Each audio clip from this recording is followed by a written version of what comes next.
Welcome to the Vegan Squad Pod, a podcast made to inspire vegans to become activists. Join us and our guests as we deep dive into effective forms of activism that we believe will change the world. Whether it's going to vigils, building a physique that shows people we don't need to eat animals, public speaking, or any other form of activism that you'll hear on this podcast, we want to empower you to find your voice and to speak up for justice. Thank you so much for being here and enjoy the episode. Welcome back to the Vegan Squad Pod, everyone. Today we have Clif Grant, an amazing animal rights activist all the way over from the UK. He's been an inspiration to me, and I am the bodybuilding vegan. Been vegan for 20 years, bodybuilding for 18. We got Alex, aka your Vegan Mentor 1, over here as my co-host.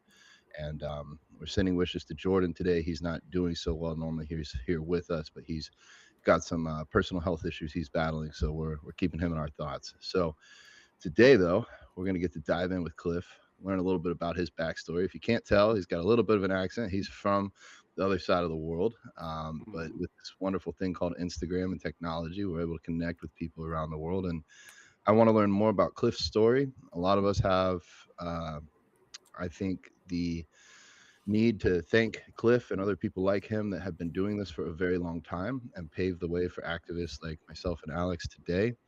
And then I'm also interested to dive a little bit more into your own personal experiences, Clif, and see what you've learned on the activism side after doing this for so long. So to get started, like I said, I was going to bring up your age. Do you mind sharing how old you are? I'm 58, just past 58 in January. So could pass for mid-40s. Yeah, I'd never be able to tell. People say that. If you see close up, you can see the wrinkles, man. But I've kept myself in shape over the years. I was a surf for a long time, and then I got into road cycling, and I was cycling, like racing, for many years, keeping myself fit, eating a healthy diet. So I'm very lucky that way. I'm very lucky that I fell into a plant-based diet at quite a young age as well. I think that's helped me. But yeah, that's very kind of you. Thank you. Yeah, For sure. How How long have you been vegan? So my answer to this always is I was vegan since I was a child, 5 years old, in here, because I've always loved animals. But I was just taught by society and by those around me that you have to eat animals, you have to wear animal products. And so it was a gradual process right up, and I stopped all animal products when I was 19 years old, consuming them, but I was still wearing leather and stuff. So I would say I was a strict vegetarian for a large part of my life. But in my heart, I've been vegan since I was a child. I would never have wanted to harm an animal ever, and if I did it even accidentally, I would feel really bad about it, you know. So I started joining dots from I lived in the countryside, and there was a dairy farm like just around the corner. So I started joining the dots from a very, very young age with that. Stopped drinking milk at 5 years old, would you believe? And are you saying dots, like DOTS? Yes, dots, yeah. I'm not familiar with what that is. Maybe that's different where you're at. The joining dots is like, do you remember those little puzzles you used to do, and they'd be numbered 1 to 100, and you join them up? Connecting the dots, joining the dots. Yes. Okay, great. Join the dots, yeah. So probably a colloquialism to hear. So I started connecting the dots from a very young age. So I stopped milk at 5. I was lying in bed. We had a small house in the countryside, and I could hear the cows were bellowing every night, like night after night after night. And at 5 years old, all I was concerned about was they were keeping me awake at night. And I remember saying to my mum, why are they making so much noise at night? They're keeping me awake. And she told me they'd taken the babies away from them, and they were crying out for the babies. I was at 5 years old, and I was like, I'm not cool with that at all. I remember thinking in my heart, that's terrible, because I just started primary school, and I remember my mum leaving me off in the first couple of weeks. She used to drive away, and I was very connected to my mum. I used to stand, she used to turn her car and drive off, and I'd feel this horrible feeling on my heart, because I'd been at home with her, like, obviously up until that point. And then I was able to connect that to how the cows must have been feeling as well, and it's a horrible feeling. And I was like, nah, I'm not drinking milk anymore. I was still eating cheese and stuff, but I only connected dairy at that age with milk. Mhm. And then I saw my granddad, he'd been fishing and caught a fish, and he was cutting the fish in his kitchen. And I was like, not cool with that. So I told my mum I'm not eating fish anymore. And then at 7, I stopped eating pork. Remember, guys, this back in the day, I mean, we're talking in the early 1970s, no information at all. Like, I'm 7 years old, and all I remember saying to him was, "You see that pink meat, which was pork at the time? I'm not eating that anymore." So I stopped that.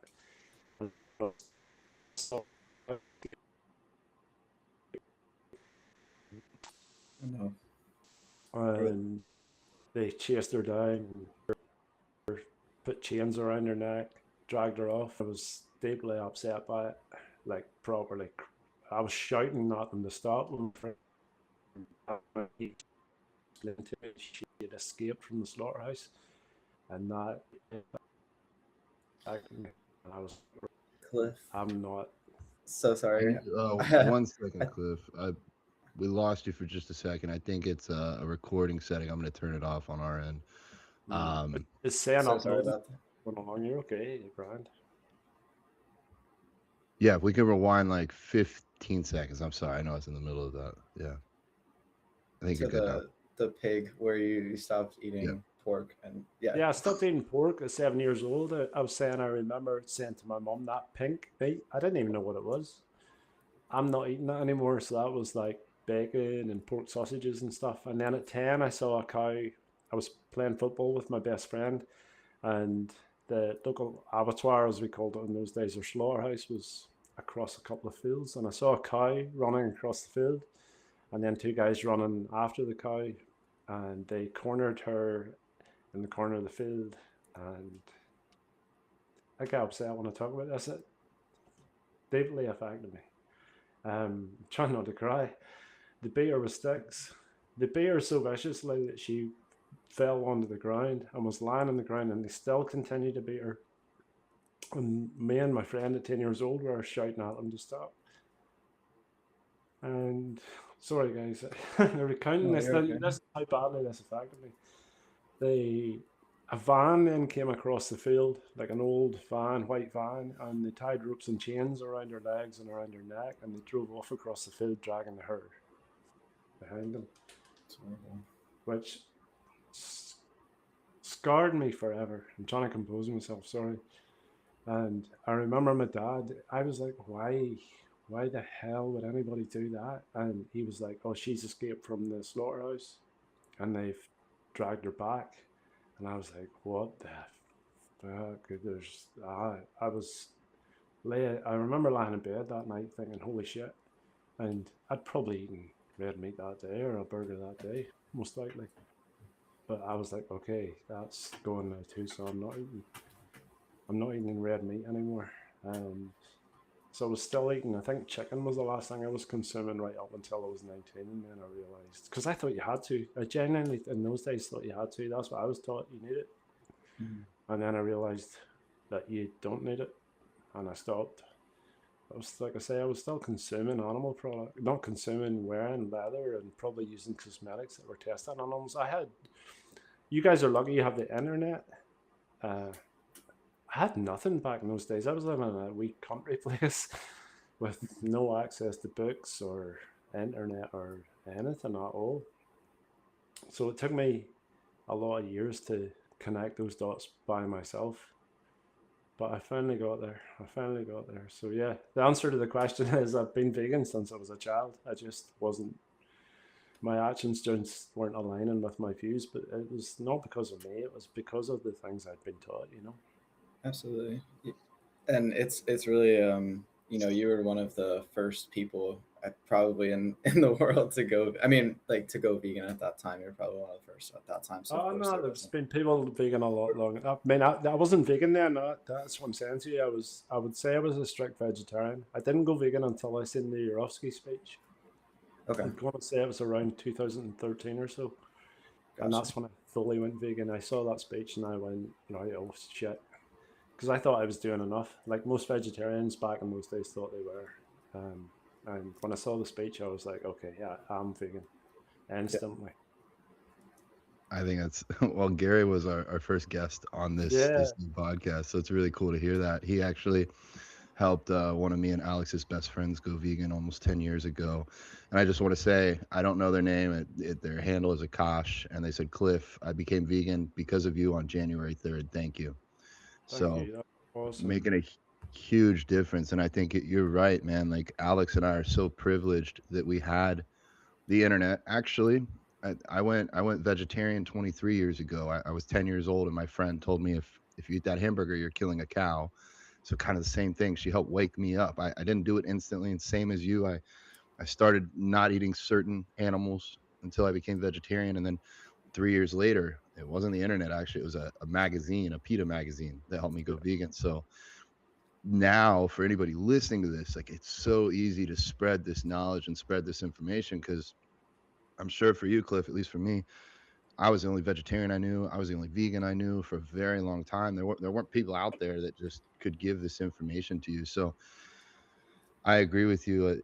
In your heart, you've been vegan this whole time, and you've just been fighting this entire societally driven monster and machine that's makes it almost impossible for us to do this without that education. Or had you not seen that, I know it's been a traumatic event for you. I could tell the pain that you still carry from it, but Man, that's it's also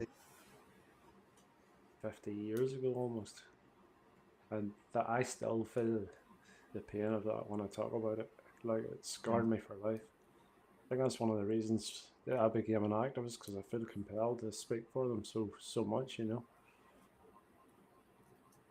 yeah, People Makes paying sense. for that, people paying for that and don't know. I think they know in some degree, but they've been taught all these lies with society, like you say. Everybody's been brainwashed into thinking you have to eat it and it's normal. And they hide behind the crowd, I think a lot of people too. And then there's loads of things happening in the industries that people don't know. People believe this humane bullshit.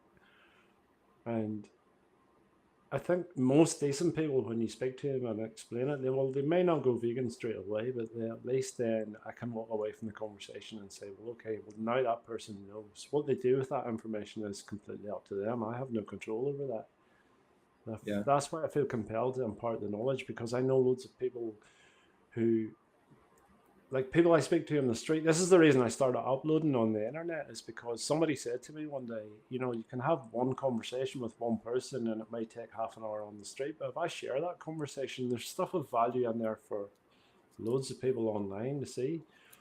So loads of people online have the same questions and the same arguments that that person has. So they don't have to stand and talk to me on the street. They can see it straight away, you know, and go, oh shit, right. I thought this, but this guy's just debunked that, you know.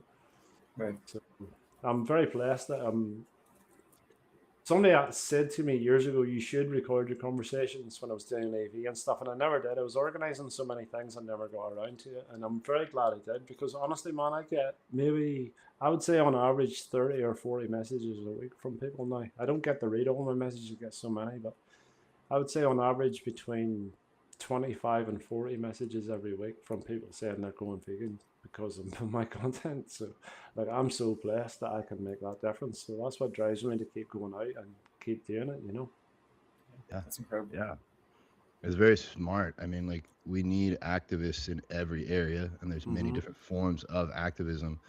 I think it's also important for us to use the tools of our time. If this was 20 years ago, we'd be writing books, giving out Mm-hmm. leaflets, pamphlets, but now we have it's funny because like Instagram for most people is just a way for them to see funny videos or to connect with their friends, but you literally have the ability to change lives when you use this platform in the way that you do and save lives, animal lives. Like Well, it's that's what it's about, man. I'm not doing Instagram. It's not for notoriety, or I don't consider myself an influencer. Or maybe I am influencing people, but I'm certainly not an influencer at all. I am out there to make a difference for the animals, and that's it. That's what it all centers around. Get as many people to go vegan as possible, and I kind of see it like if I make one person go vegan, well, then they might make another person go vegan, or they might be the next Gary Yourofsky or the next James Asprey and make hundreds of people go vegan. So that's what it's about. yeah. And that is like we've tried with this podcast. Alex and I had this walk and talk and discussion where we're like, what if we get 200 people like Clif Grant in a room, like of that same level, that same caliber and experience, and we learn from all of them? And I was like, well, who's going to talk? How are we going to listen? How are we going to disseminate information? 200 people trying to talk at once just won't work. So next best option is to interview each individually and try and learn from you. And Gary, I think, is probably one of the most prolific activists in the world. He did his tour for like 18 years straight. And he said his biggest regret was only that he didn't encourage people to become activists instead of encouraging them to become vegan. So I think you've hit the nail on the head there. It's not our jobs, in my opinion, just to get people to make the personal decision for themselves to stop, but also to carry that responsibility in whatever way that they can. Maybe not everybody can get on the street and hold a sign like you, Cliff, and record it, because that takes a lot of courage. And I've tried to do it. Alex and I've tried to do it, and it's so intimidating. I'm a huge bodybuilder. It's still so intimidating for me to do it, but it's not very intimidating for me to hit that little button that shares your post and helps get that to a lot of people. And so I want to encourage people that going vegan is just the start. That is just the start. The way that, if you don't like seeing slaughterhouse footage, if you don't like seeing animals hurt, then you need to keep speaking up and keep sharing and keep posting and keep putting this message out there so that other people can wake up and then hopefully follow suit. So Even just sharing somebody else's content, if you can't do it yourself, is still a form of activism. There's so many ways you can be active that people think, oh, I have to go and stand outside a slaughterhouse, or I have to go and interview people on the street. You don't have to do anything that you're not. Okay, there's a certain amount of discomfort. I still have to gather myself before I do my street stuff because I want to do a good job for the animals. So I will stand and center myself. And I'm not spiritual, by the way, when I say that, but I center myself and I say, right, okay, I've got this. I know the answers. I know how to speak to people, and I'm going to do the best job that I can for the animals today. And even if I say something that's wrong or incorrect, I still tried my best, or I will be trying my best for them. And I do that every single time, and I take a few deep breaths, and then I set my camera up, and away I go. So not everything in this world is comfortable, but you can push yourself beyond your comfort zone, especially if you're doing it for a good cause. Sometimes Thank you. Yeah, thank you for sharing that. Thank you for sharing the mindset and the grounding. And also, I think it's important to, like you said, even if you don't say the quote unquote right thing, you're still putting yourself out there and doing your best and navigating that conversation. Yeah. I have a good activist friend called Sean, and he said to me, man, if you're out there speaking for the animals, you cannot say the wrong thing. And I took that on board, so a lot of conversations I used to walk away from thinking, I should have said this or I should have said that. And hindsight's 20/20. But if you're trying your very best, you can't really say the wrong thing. I agree, because Gary wasn't perfect on day one. This great speech he does, he did it thousands of times, and he perfected it as he went. Like, if we all just didn't get started because we're not great right now, it's like me when I first went to the gym. I couldn't lift anything. I was super small and weak. Yeah. But if you I stick remember with doing a speech. They asked me to do a speech at a vegan festival here 6, 7, 8 years ago, and I ended up reading the whole bloody thing, like pages and pages. Just stood there reading it, and I thought, shit, I'm never gonna do that again. Never do it again. So now I prepare better, and you learn. I've learned over the years what to say and stuff. So if you ask me to go and speak now somewhere for 2 hours on animal rights, I could probably pick up a mic and do it straight away. So when you start and where you end up are not the same thing. It's a journey, Just because your first conversations on the streets crap doesn't mean to say in 6 months' time you won't be the best activist out there. Yeah.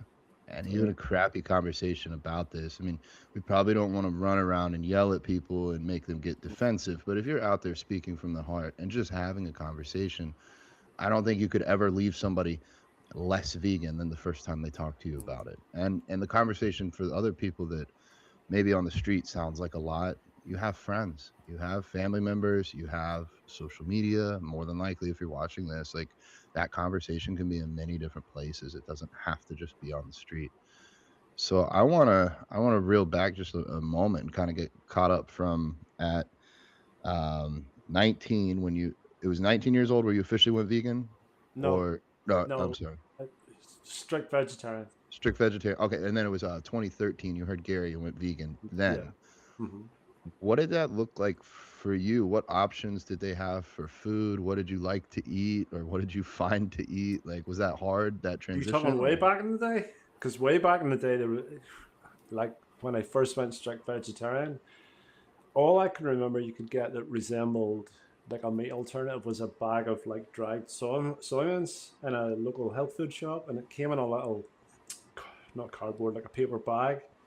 This stuff was as hard as a rock, and you had to soak it in water. It had no flavor to it, and it was like just horrible.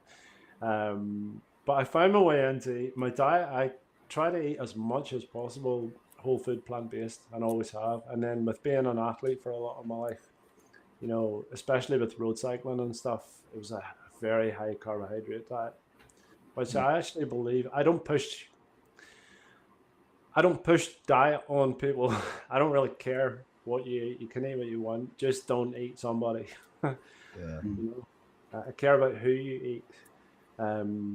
So if you wanted to talk about diet, which I don't really care about, I believe that high carb, low fat is the healthiest diet, but that worked for me for a long time. But there was, way back in the day, there was virtually no alternative at all. And I seen you the other day, John, you were getting all the candy bars and stuff and the Snickers and all that. Like, that was just, no. The only thing you got was proper dark chocolate, you know, the real bitter stuff. And when you're like 20 years old, that's like, holy shit, no, not having that. But so it's been great the last few years with the explosion of vegan products. There's so much out there now. So much. Some kids in the street asked me yesterday, what do you eat? Rabbit food? And I'm like, I literally eat every single thing that you eat. I just eat a vegan version of it. Yeah. And it's actually good now. Like 20 years ago, some of the vegan cheeses were not very good. Even 5 years ago, they were shit. They were crap. But now they're awesome. They're really, really awesome. Yeah. So I'm just curious because we do cover fitness in our day-to-day life. That's a large part of what we do with our coaching team is coach people. When you were saying high carb, especially for cycling, like what did that like? Was that a lot of bananas or dates or like what were your carbohydrates? Yeah. Loads of pasta, loads of oatmeal, rice, stuff like that, particularly before a race, because the race would be maybe 120 odd K. No, 120 miles, maybe 180 K, something like that.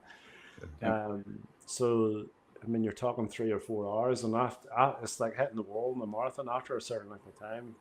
If you do not carb up, you are royally screwed. and people talk about the bunk. The bunk is when your body runs out of sugar, basically.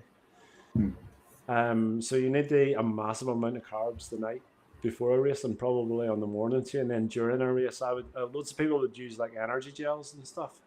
They're like little, I don't know, like a toothpaste tube, and you squirt it in your mouth, and it's just fructose and glucose and sugar straight into your bloodstream. But I used to eat a lot of dates. You know, the big Majidul dates? I'd wrap them in tinfoil and use those because they're unreal for sugar content and for fiber too, which is great. So I love dates. And they're great for energy. Actually, even if you're going to the gym or anything like that, those would be a great, you know, if you're feeling your blood sugar low or whatever. Dates are the ideal thing. Yeah, I use loads of calories. At one point, pre-race, if I was training during the week and racing at the weekend, I'd be eating 6,000 calories a day, which is a lot. And a lot of food. Racing weight, I'm 6 foot, 70 kgs. Okay, that's like you guys are 60 pounds, I think. It's like 10 stone something or other. Like you go to a high level race, bike race, and you see you've probably seen it on TV. When you actually go there, like the guys, that kind of sex, like people are so lean, it's unbelievable. It makes sense. Like you got less mass to carry, so you can get a little bit more out of what you got. Okay, so then 2013, you listened to Gary. When did you start doing your own activism? When did that journey begin? So I actually emailed Gary after I watched the speech a few days afterwards because I thought they really need to be doing something here. I felt guilty because, and I'm sure you guys felt that too, for all the pain and suffering that I've paid for throughout my life. I didn't need to or want to either. And then so I emailed him, and all parts of him, he answered me straight away. And I don't remember the email now. I probably have it somewhere, but it was really like abrupt and to the point. Like that's Gary. He's just like straight to it, and he was like, "Yeah, just get out there and do it, and never bullshit people. Just tell them the truth. Just say the truth as it is." And then a few days after that, I got some leaflets printed off. This is years ago now. I remember 500 leaflets. And I went out onto the streets and was handing them out. But I realised I'm not a big fan of leafleting. Not a big fan of it. I realised I'd give them all out after a couple of hours, and then I was walking up the street and I passed a bin, and the top of the bin was full of scrumpled up leaflets that I've handed to people. And I thought to myself, how many people will actually read those leaflets? And would it not be better if I had a conversation? And I was already watching, I've come across James Aspey doing his street interviews on Ed back in the day, Earthling Ed. Mm-hmm. Yeah. Well, I don't know if you guys followed him from the start, but at the start he was going out to Trafalgar Square in London with a little handheld microphone and just walking up to people and started talking to them. So it was Joey, Ed, and James Aspey. And I thought I could probably do that. And I started doing it.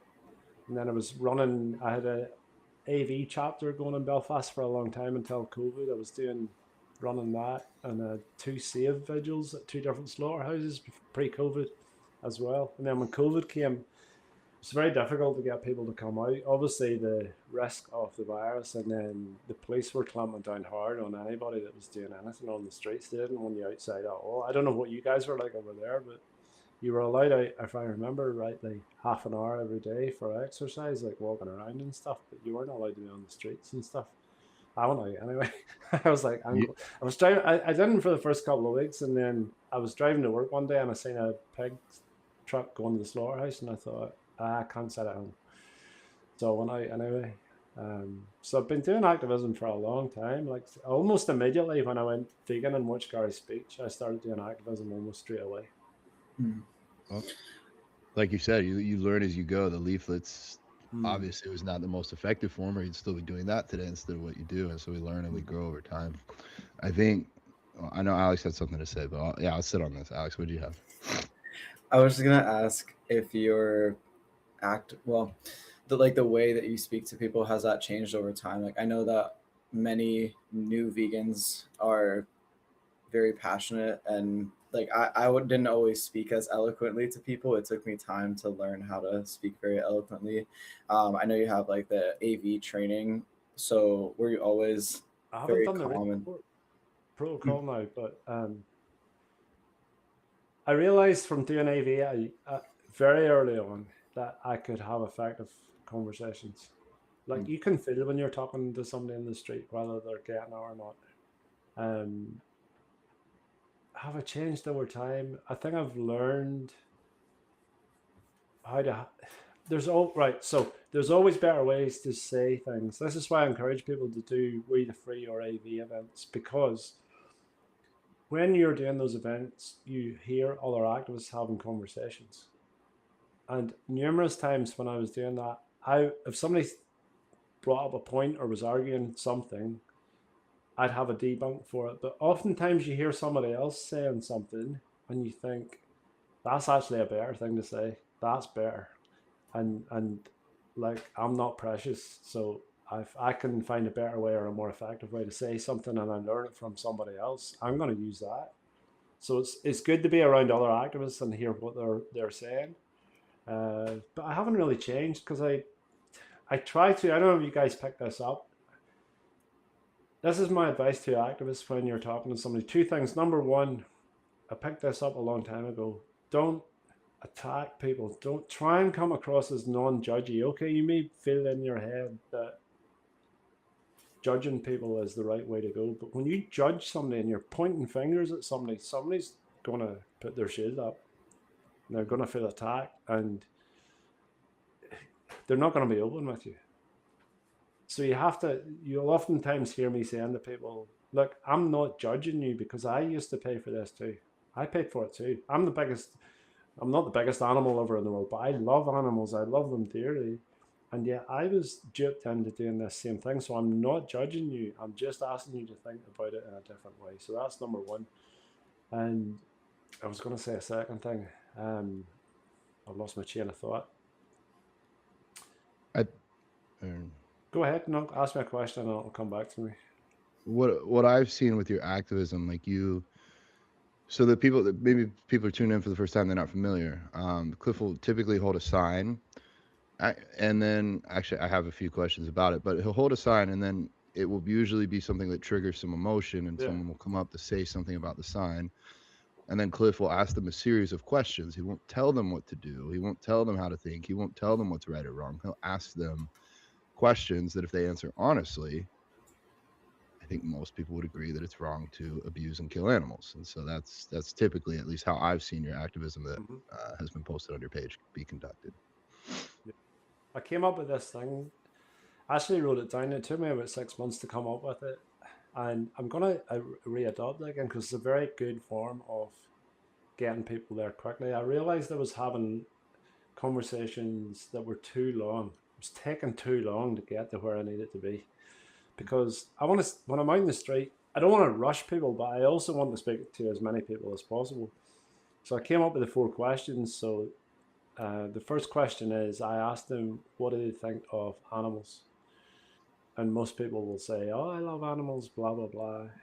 Most people. And then I say, what do you think of people who abuse animals or harm animals?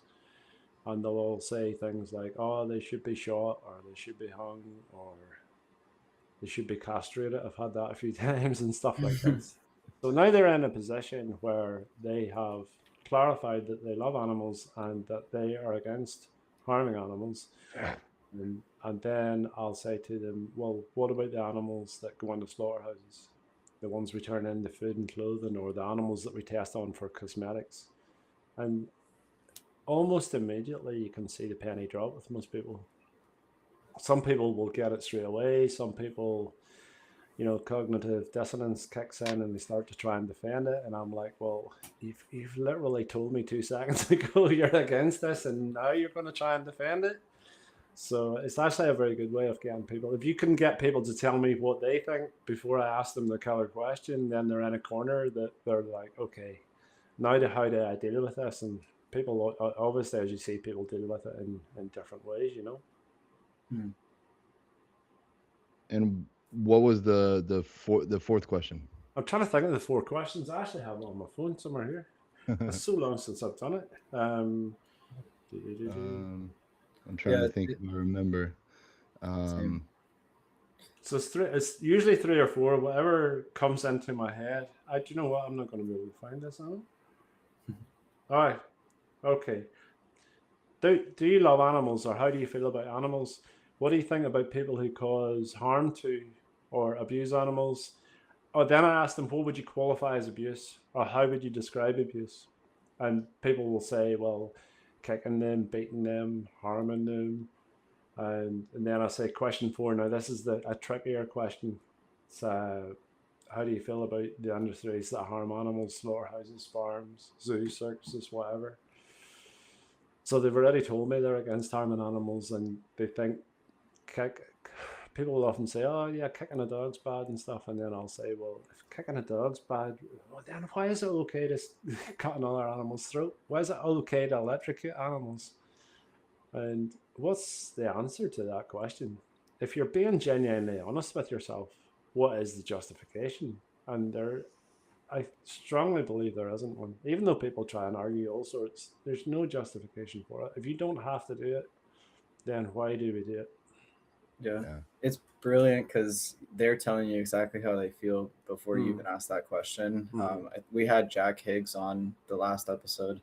Haven't released it yet, but he was telling us about some of the AV teachings, and it was to have them tell you what their perspective is first.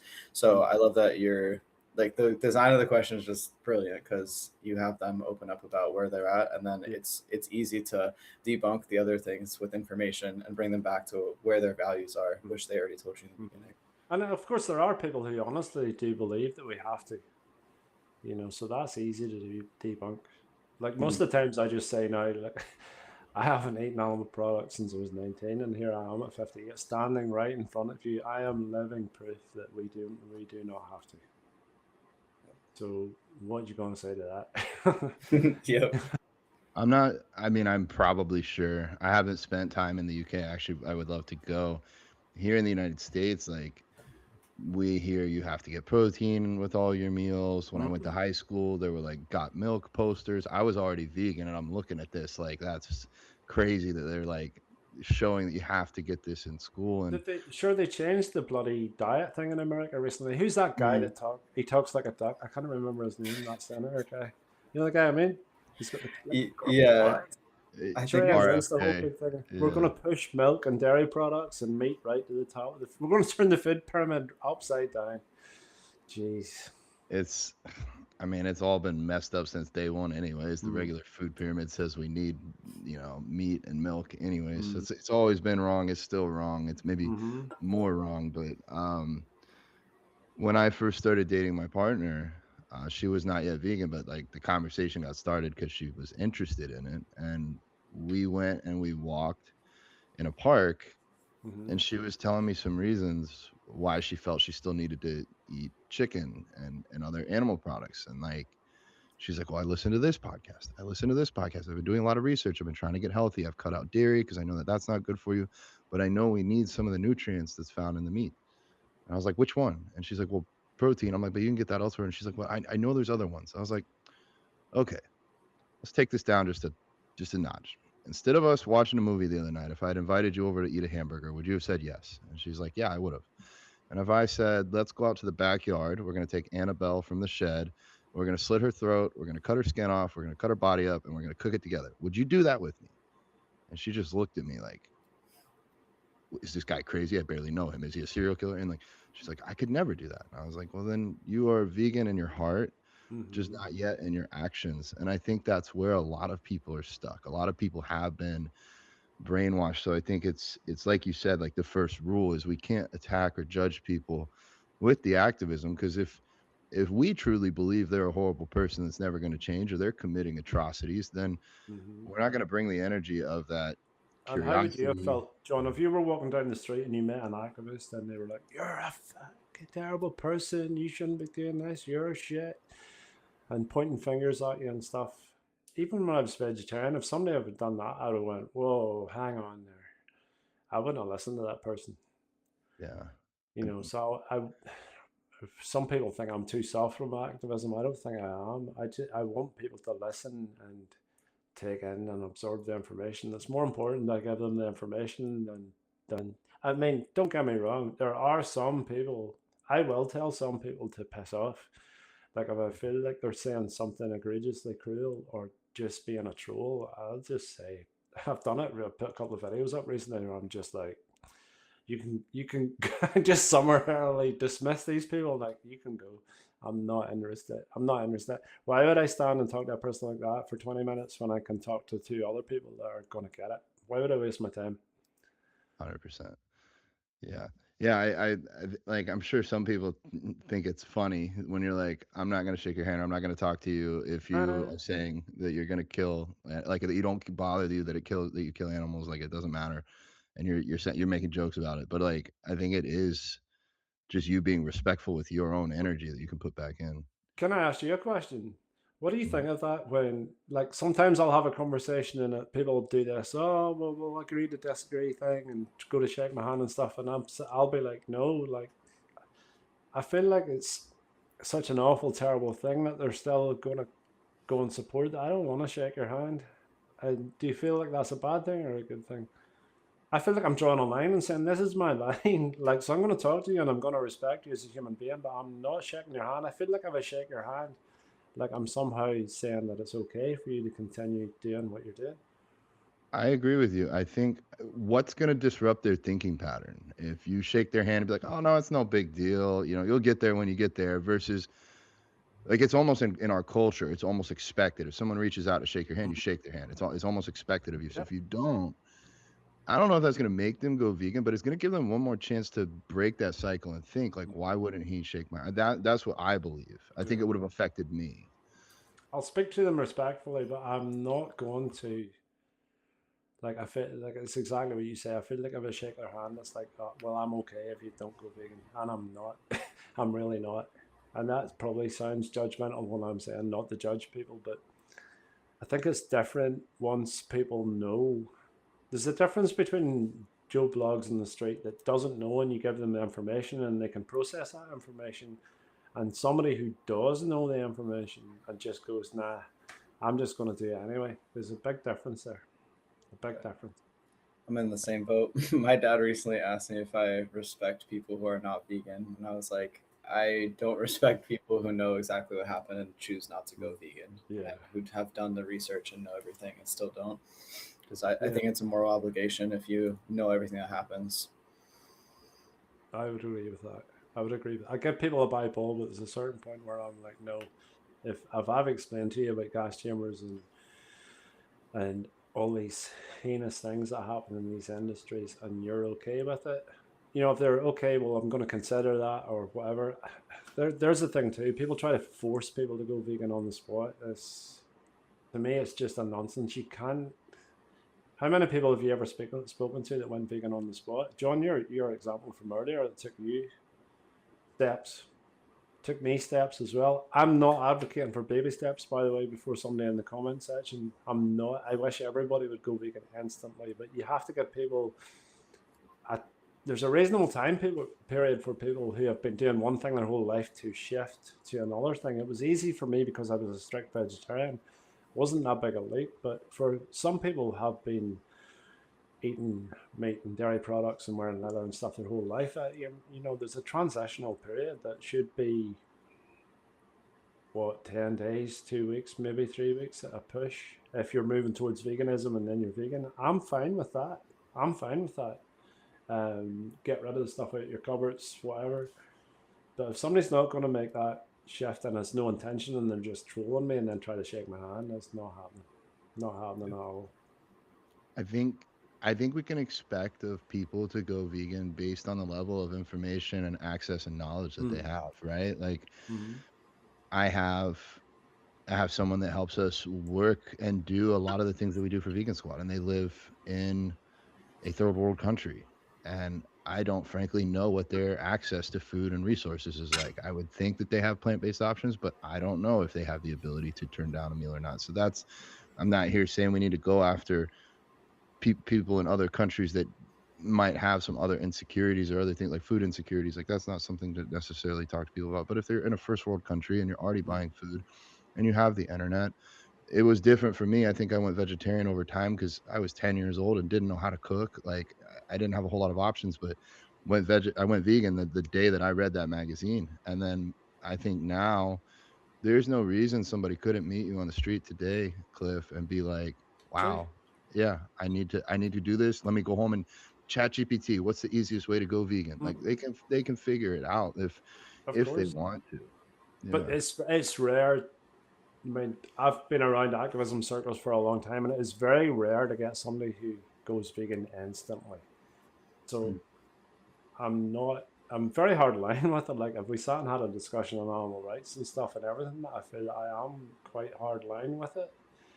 Probably considered extreme, but I am sensible enough to know that when you give people new information, you have to give them a certain amount of time to take the information in, maybe go somewhere else and watch the Urofsky speech, maybe watch Dominion, and then decide, right, okay, I have to make new dietary choices now, what to buy and stuff. So if somebody's making those moves instantly or the next day and stuff, that's a good thing. Like I'd never advocate for baby steps, but I don't expect to talk to somebody in the street and everybody just goes vegan like that. Like that just rarely happens, and it puts an expectation on me that I used to hold on to. People used to walk away from me and I'd be like, oh, I wonder about that guy. I wonder if they going vegan. Now I walk away from it and I think, I cannot affect a single thing. Once that person leaves me, I've got a 2-minute window or a 20-minute window here with somebody. I will say the best that I can in that period of time. And if it's a 20-minute conversation and they're talking to me for an extended period of time, I tend to think that they are interested in taking it in.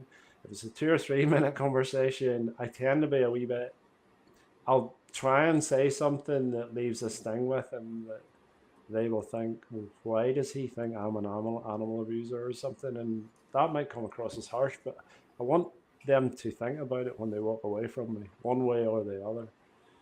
So depending on the person and depending on how long they're with me, it depends what I say. Yeah, how many seeds you can plant. Do you give people resources after they talk to you? Like, I've actually changed that recently, Alex. So I do have a card. I have a little card with, so there's Dominion, the Urofsky speech, a few nutritional ones, just places people can go to see other information. I think I have Cowspiracy on there, Seaspiracy. So I do, but I've stopped. You see, if somebody's trolling now, because sometimes people are trolling you, and I'm thinking, like, there was a couple of farmers, it's over a year ago now, who were absolute assholes. They were blowing smoke in my face and being aggressive and stuff. And for me, there's no value in that conversation because those guys are not going to change. And they were calling their cows old whores and stuff. Sure, they're only old whores and all this. But I didn't back down to them for a second. And do you know what? The whole time I was speaking to them, all I was thinking in my head was, dude, just keep talking. Keep talking, because I am going to show people on the internet how you guys really, because all these farmers, oh, I love my animals and I care for my animals. And when you catch these people off guard, oftentimes that's a load of crap. All the cows are resources. They're slaves and resources to them, and they're money. And the way those two guys talked about those cows, like, yeah, I better not say anything bad about them. But anyway, I was just thinking, talk away. I used to give people who trolled me cards, and now I don't, because then they can find my Instagram. And then when I put it up, and a lot of people, not those guys in particular, but I talk to people all the time who talk trash about animals, and they look like absolute prats. And I'll put it up, and now they've got my card with my Instagram on it, and they'll come into my DMs. Oh, you need to take that down. That's terrible. You shouldn't be putting that up. You didn't, even though it says on my sign I'm filming. You didn't tell me you were filming and stuff. Not that I need to. In the UK, you can film in public wherever you want. There's no law against it. But they just cry in my comments because I think they realise they look like absolute dickheads. So now I don't give those people cards because I can't be bothered. Give them a card. Yeah, I'm going to go to the police and tell them you take this video down. I'm like, why do you want this taken down? Like, can you not stand over what you actually said at the time? So most people I give cards to now, but I don't the people that are there to troll, because they realize when the video comes up how bad they look, you know. Maybe them seeing themselves look foolish would make them think, but yeah, I think while I expect reasonable people to go vegan instantaneously, I realize that's a really high expectation. I think more so, at least the way I conduct my activism, whatever it is, like whether it's in person or online, is like I try to speak to my younger self. Like if I could have found myself at 10 years old or 13 years old before I learned the other information, would the things I'm saying have resonated with me and made me want to go more in this direction? And that's kind of the standard I hold myself to. I agree. I wish I had met myself when I was 10 or 15 years old. Shoot, I wish I met myself when I was like 2, like 3. Like I think honestly, if we could get, I would go do activism with 5-year-olds if they had the ability to control what their parents bought. I think like college age students is probably a great spot to be, especially if they've just left home, they have control of some of their finances. Like that I think would be like the way Gary did, going to universities. I think that would be a great spot because they have the ability to go vegan, not just the heart like a child would. I've done university talks and school talks here, and most of them are very receptive. But yeah, it sucks for young people if you have parents that are going to insist that you know, when I told my mum I was stopping eating pork and stopping drinking milk and all that stuff, she was fine with it. Like she was really, really cool with it. I'm my dad.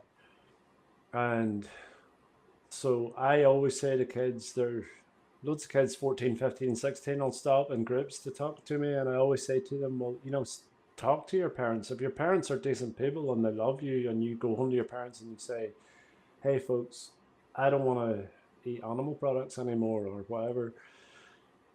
Why would decent parents not listen to you? Why would they go, no, no, you have to exploit and you have to abuse animals. It's not your choice. That would be a shitty parent in my, and I know some people do probably have shitty parents, but there's also loads of reasonable parents out there like mine who would support those choices. Especially if you have the resource and can say, yeah, well look, oh, your parent goes, oh no, you need it for protein, and no, but the science here on this resource that I've been given says completely otherwise.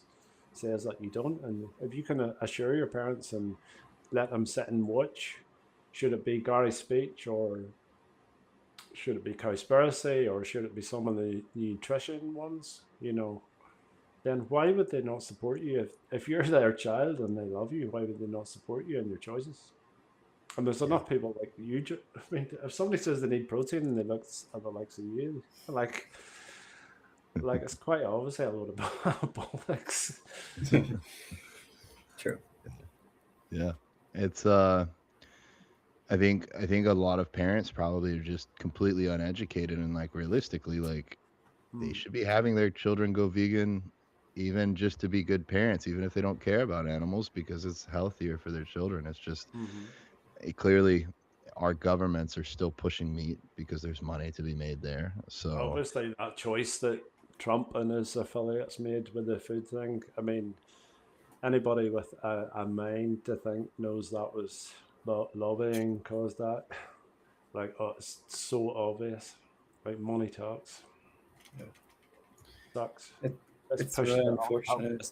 on people. True. Yeah, it's really unfortunate that our society is so money driven.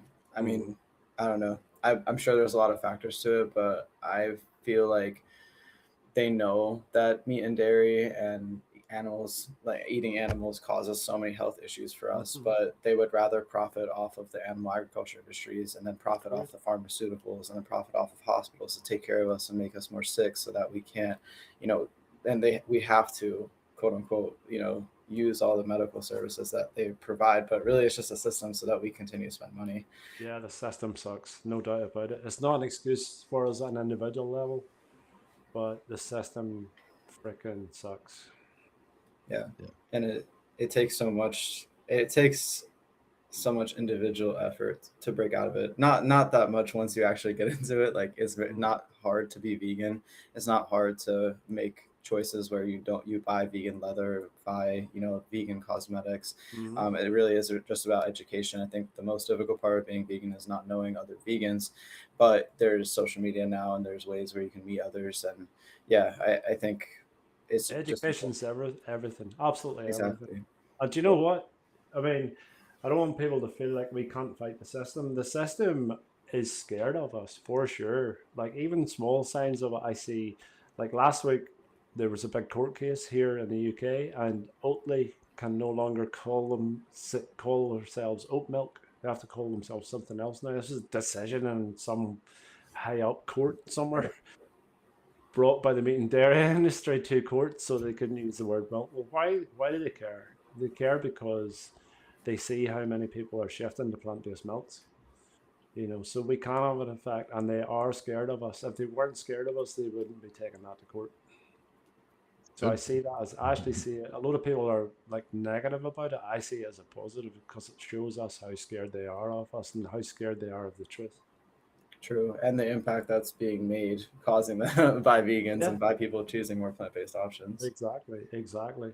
I remember Joey was over here one time and he gave a wee speech and he said the truth. I think it's St. Augustine or St. Augustus said it. The truth is like a lion. You don't have to defend it. You just set it free and it will defend itself. So Hmm. that's the one thing. That's the most powerful thing we have on our side is the truth that they don't have. So, and the True. truth always wins in the end. Might take a lot of years, but we'll get there. I'm positive we'll get there. Not in my lifetime, but Mhm. Yeah, I think I mean we're in my eyes we're leading a revolution right now. Like Mhm. it's just a very early, like I've said this before, once we get to like 50% of the world as vegans, I think we should have a hostile takeover and shut down all factory farms. I would do it sooner. But like we're at 1%, so our job isn't to fight the war. Our job is to wake everyone up right now, Mm. and I think that's what it is. So I'm curious, Cliff, like obviously you still take great care of yourself physically, but what do you do for someone who's been in this for a long time? What do you do for your mental health? Like I know it's, at least for me, it's uncomfortable doing some activism, and it can take a toll, especially like it feels great when you have a productive conversation. It can also feel hard when you don't, but also just being in this realm of an animal rights activist. Like how do you take care of yourself mentally, and what would you maybe give as advice for other people looking to get into this, or other people in this that could use some help? I don't think you're gonna like my answer to this, because the answer is pretty much nothing. And I'm not being facetious saying that. I've my good friend Sean is quite spiritual and stuff, and he's always saying to me, how do you deal with this and how are you coping with it? And I don't really have a coping mechanism, to be honest. I just live my life and do as much activism and do as many things as I can. I don't want to say I'm different than everybody else. I have a switch in my head where I can just, okay, I have to do this today. No matter how I'm feeling or how rough I feel or how down I am, which is not very often. I just feel this compulsion to go out and speak for them animals no matter what. No matter what. Um, it's just a drive I have within me, and I don't think I will ever quit. I can't see myself ever quitting. So, as for, I mean, I do the usual things. I'm spending time at home here with Mia and stuff, and all the rest of it. But I don't have a program to cope with for my mental health. Maybe somebody could help me with that. I don't know. uh, but I just, the drive is more important to me. The drive to make change is more important. And again, I'm not being, this is not ego driven or being facetious or anything. The drive to try and help animals overpowers everything else. Everything else. Do you feel like when you walk away from activism, from being on the street, like you're able to kind of just redirect your thoughts from everything that you just talked about with people? I can do more so now. Like I've learned, that was one thing I learned, is to try and not, because I used to, particularly in the AV days, I would lie in bed at night and think, that guy I was talking to earlier, I wonder, should I have said this, or I wonder what he's doing. And now I don't. Like that, it was actually Sean, and he was here this morning, and it was him taught me that many years ago. It was like, once people leave you, Cliff, you have to realize that that's it. There's nothing more you can do. And you just have to hope that those people join the dots, or connect the dots. Or I actually learned a very good thing. Let me explain. It was Joy again taught me this. So I see people on a spectrum. When I'm talking to somebody on the street, have you heard this before? I will mentally number that person somewhere between 1 and 10. Okay, so if it's a farmer who doesn't give a shit about animals, he's going to be at a 1. And then maybe a 3 is somebody who has a pet dog and they love their dog. And maybe somebody who's a 6 or a 7 is a vegetarian, and somebody who's an 8 is a vegetarian who thinks they're doing enough for the animals. And obviously a 10. I'm not saying vegans are perfect people, but in this spectrum, you want somebody to get to 10. So when I talk to somebody in the street, I see it as my job to give them 2 or 3 points, not actual points, to get them from a 1 to a 4, or to get them in their way of thinking. If they're a 4 or a 5, I want to get them to a 6 or a 7. And if they're a 7 upwards, I could probably, hopefully, get that person to be vegan very soon after talking to me or whatever. So I see that as my job, and I feel that's a more productive way to think about it than trying to get. You're not going to get somebody who's a 1 or a 2 to go vegan on the spot. That's just not going to happen. So I try to give them as much information as I can to get them up that scale as far as I can. And then the way I think about it is, well, maybe they'll go home. I've got them to a 7. They'll go home, and at the weekend it's raining outside, and they'll go, "Oh, where's that card?" oh, I'll watch this speech this guy's talking about. Well, that's going to get that person to attend straight away. If they're a 3 or a 4, they'll maybe be in town another day and there'll be an AV Cube of Truth or a We the Free event on, and they'll speak to somebody there, and that person can give them 2 or 3 more points. So that's how I think about it now. Yes, I am trying to make people go vegan on the spot. It doesn't happen. I give them as much information and try and get them as far up that scale as I possibly can, and then hope that some other activist or something online or a PETA leaflet or whatever will get them to the finishing line. That's how I see it. I think that's a healthy way to think about it. Yeah, If I agree. you go onto the street and think, I'm trying to get people to go vegan on the spot, and you talk to 10 people and nobody goes vegan on the spot, and the same thing happens at the next event you're at, you're going to get frustrated, and you're putting unnecessary pressure on yourself. You can only do the best that you can do. So Sure. I would encourage activists to think on it in that way, to get the people, push them up the scale as far as you can, and hopefully get them there. Yeah, thank you for sharing that. And I respect and admire the level of detachment that you can have when you finish those conversations. Like, and putting yourself back into the present moment, coming back home and being able to just detach and know that you did a good job and you did the thing that you were supposed to do that day, communicating with people. All I'm doing is I do the best I can. That's it. Exactly. And I can come home and edit that work and put it online. But like I said, oftentimes people I've been speaking to will message and ask questions and stuff, and that's great. But I can't force anybody to do a single thing. You'll hear me say that to him, dude, I can't force you to do anything. It's your choice from here on out. So that's the way we have to view it. I mean, if we could force people, if we could make a law tomorrow, yes. If I was king of the world, first law would be everybody's vegan. Sorry, guys. That shit's over with now. But we don't live on that planet, unfortunately. Yeah. I think that's a huge piece of advice that we could share with other activists, is that scale, so that they don't get burnt out, but also maybe even adding maybe 1 to 11, because 10 would be vegan, right? 11 would be activist. Be an activist. Yep. And then like I wish I had, vegan since 13. I wish someone like myself had came and talked to me and be like, hey, you're doing a really good job. Like, you're doing a hard thing right now, but if you were in the animal shoes, would you just want you to be vegan, or would you want people to hear about it? Mm-hmm. Would you want to speak about it? And I think I would have had that conversation and been like, I think you're right. I think I should talk more. And I identify with you a lot here, Cliff, on the switch that just kind of stays in the stuck on position. It's almost like, yes, I'm tired. Yes, I would love to just go sleep for a week. Yes, I would love to not. I would love it if the world was vegan tomorrow and I didn't have to speak about this. I don't want to be doing this, man, with my free time. I don't want to be doing this. But I think it feels like, what's the easiest way for you to live your life? What's the easiest way for me to live my life is to go do this. It would feel too hard to not do this. I agree. So I could not do it. Like I say, during COVID, I didn't go out for the first couple of weeks. I was probably quite scared and worried about what was happening at first. And then I saw those trucks and I was like, I'm going out anyway. And I used to be doing interviews and the odd people out in the streets, and the police would come and hassle me, and they never arrested me for it. And I just kept doing it. So I just felt driven to, I can't sit in my house while animals are being dragged in the gas chambers. I can't do it.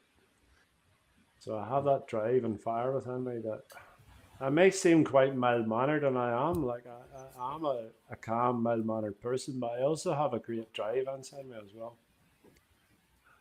Yeah, I can see that.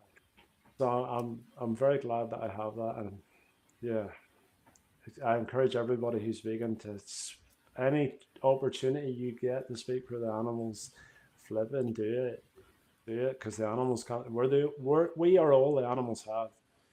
Like, you think of the number of vegans in the world, right? There are a lot of millions of us, despite us being a small percentage of 8 billion is a lot of people. Well, how many of those people are activists? Activists where you're going to vigils or going to AV or We the Free or out speaking by yourself. It's not that many. And the animals are, they have their own voice. We've just put them in a position where they cannot speak for themselves, or we're taught not to hear it. So who else is going to do it? Who's going to speak for them? It has to be us, right? Has to be us. Yeah. Just want to say, Pedro just commented he's been vegan for 3 years and he's never done any activism other than talking to his friends. And your content is pushing him to do more activism in Brazil. Thank you. So Do it, man. Do it. That's really cool. Absolutely do it. that's what I'm seeing. Like, I watch your page to learn. I want to learn the conversations you use, the tactics you use. But your page is more than just education. It's inspirational. It makes me want to go and do more things like this and realize that, like, for me, it wouldn't just be those 10 conversations on the street. It's, can I share this to millions of people online? And Can then I show try you to something? Can I juke over there 10 seconds to show you something? Because I Sure. think I'll be Of course. honest. Give me 1 second. Okay. Can't wait to see. Me too. Wow, powerful stuff. Yeah. We got to stick together. I think that's another moral of this story is learning from one another and being able to connect with one another like this. It makes this whole journey more bearable, at least for me. I'm back. So I have a good camera that I use for other stuff, okay? And I need to use it more on the street. And now my partner Mia has started doing activism and we're going out together and she can film for me. But lots of my content, that's it. Very small and discreet. A second-hand GoPro with a little media mod on it and the little wireless. That's it. So I'm actually really proud of myself. I put that on a monopod and I use like a bungee cord around a lamppost or a tree, and I hit record, and that's it. And my page is up to like 61 or 62,000 now, which is for me like a 58-year-old boomer from Belfast in Northern Ireland, just out on the streets, man. A second-hand GoPro and a little Rode microphone, and that's it. So anybody can do it. I used to know an activist went out and she used to write on a card. It didn't even cost her anything for a sign, and she picked up an old second-hand phone for 15 quid or something. She was filming on that. So it doesn't cost a lot to be an activist. You can literally do it for almost buttons. Yeah. And perhaps make an amazing difference for the animals, you know. And like most of our phones now, the cameras are good enough. All you really would need is a mic. Like that would be it. Yeah. Yeah. So I remember when James Aspey came over here back in the day and we did street activism together, he was filming on his phone. And like his Instagram and YouTube and stuff back in the day was absolutely huge, and he was just using a phone. I couldn't believe it. I was he was going to arrive with a tripod and a massive camera and stuff, and he was just filming on his phone. So it can be done. It can be done. Can people see your camera, or is it more discreet? No, so if I was standing here, the lamppost of the tree that I normally stand at, there's a couple of trees and a couple of lampposts, so it just depends if there's buskers and stuff about. But I do not hide that I'm filming at all. Not at all. And also I'm standing with a microphone. So these little microphones, this is the receiver, but the other one looks the same. I'll show you. So you can just do that, or you could put it backwards. So you could have a conversation with somebody recording on that, and they don't even know that's there. They just think you're a guy having conversations on the street. Now I just use that clips into a mic, like a handle and a sponge over the top, and I just talk to people with that, because I realized there's quite a lot of city noise, believe it or not. And I read somewhere that sound with film, when you're filming something, sound's more important than image quality. Sound's much more important. And I find that the closer you can get that to somebody's mouth when they're talking, particularly in a city with loads of ambient noise in the background, the closer you can get that to somebody's mouth. So now I just use the microphone, and people don't seem to care. The odd time they'll go, "Are you filming here?" And I'm like, "Well, dude, I've got a microphone in my hand." But the camera's right there, and nobody has ever. You get, like I say, you get the odd person that's been an ass, and then they'll message me saying, "Oh, you take this down." But no, I just openly film people and record on a mic. And do you know what? Teenagers and stuff, if they know you're filming for YouTube or Instagram and stuff, a lot of them will come to you for that reason. They actually want to. So Yeah, it can be a positive as well. That's so And cool. when, when I take my good camera out, which is something I want to do more often with me, people are attracted to a decent camera, believe it or not. So it can work either way over. Cool. It's good to know. I feel like I've always been a little bit cautious with like filming in public because I think in my mind I was like, people aren't gonna want to talk if they know they're being filmed. People Like, are fine with it now. Different yeah, era now, different yeah, age. That people are fine with it now. And there's cameras everywhere, anywhere. Everybody's holding a camera in their hand all the time. true. So I remember I went to Trafalgar Square about 3 years ago in London and I was filming, and the square itself must be privately owned or something. And the security guy came and said, "Oh, you can't be filming on here." I was like, "Are you having a laugh?" Because Trafalgar Square is a big like touristy spot. And he was like, "No, you're not allowed to film on here." And I said, "I'll go," but I said, "I'll go at the same time as you tell everybody that's holding the phone right now." There was like all these tourists like doing this. I was like, "Are you going to move all those people as well?" And he was like, "That's a fair point." And he just kept on filming. Like sometimes people just chance their arm with you to try and get you away. So yeah, it was quite funny actually. All right, Cliff. Well, we're gonna wrap up here right now. I'll put all your contact info below so that people can go find your page and follow you if they don't already know who you are.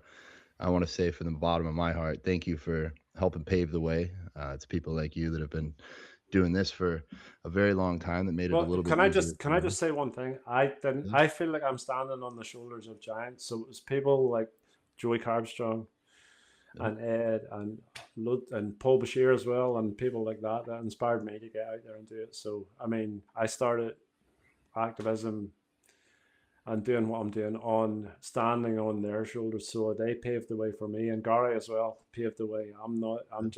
I just took the baton and ran with it for my leg now. So hopefully other people will pick up a baton as well and get out in the streets. Yeah, thank you for passing it forward to us now and all the people who are listening as well. Yeah. I think that's our job, right? Like maybe they started it and you made it a little better or a little faster, or a little further. And then if we can make it easier for the next generation, if we just keep making this easier every year, more people will do this. If we inspire more people to speak up, we make it easier for the people that just will eat less animal products, we'll make a global shift. And so you did it when it was a lot harder. It's not so hard, at least from a food perspective. I think societally it's still hard, but I mean, we're all vegan here, right? Going vegan is the easiest thing I've ever done. And and if you speak to any vegan a few weeks, they'll all say, "Oh, isn't it hard and stuff?" And then when they go vegan, like everybody else, 2 or 3 weeks in, they'll tell you literally the easiest thing I've ever done. It's the difference between reaching over here and picking up dairy milk, or reaching over here and picking up a carton of oat milk or soya milk. That's how hard it is for 90% of the planet, you know. Yeah. So, and I think it's good. Sorry. Well, but people like you did this a long time ago, Cliff, and now there's more options. It is easier now because of people like you and people like me. I've been buying vegan products for 20 years. So it is easier now because of people like us. And so the number of excuses to not go are constantly shrinking. Zero. Yeah. And I'm excited for episodes like this and for more conversations to be had and to empower new vegans to be okay with being different in a setting and being okay with speaking up for why they're vegan. I feel like a lot of people are also scared to go vegan because they don't want to be the odd person out to speak up and to be like, yo, I'm not going to eat the products that everybody's eating or the animals everyone else is eating. So I'm excited to empower more people to speak their truth and their beliefs and be okay with being the different. Something I've never felt is I feel like I'm doing the right thing and I don't care what other people think about me. Same.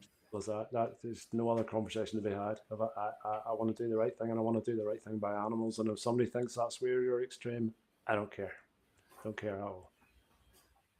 Yep. I'm in the same boat. I think we all are. So that's awesome. Yeah. Cool. Thank you so much, Cliff. It was awesome to learn from you, and thank you for everything you do. Yeah. Thank you, brother. You guys too. And we'll see you when you come to Florida. Yes. Let's do it. So stoked. We should do some activism together. That would be so cool. That would be really cool.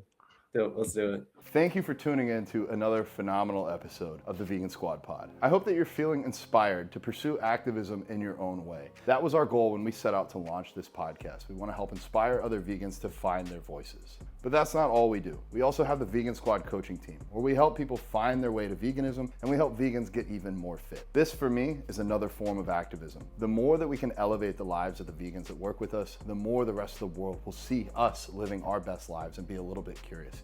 Additionally, every single one of the coaches on the Vegan Squad coaching team is 100% vegan. So you know that by supporting us, you are literally supporting other vegans.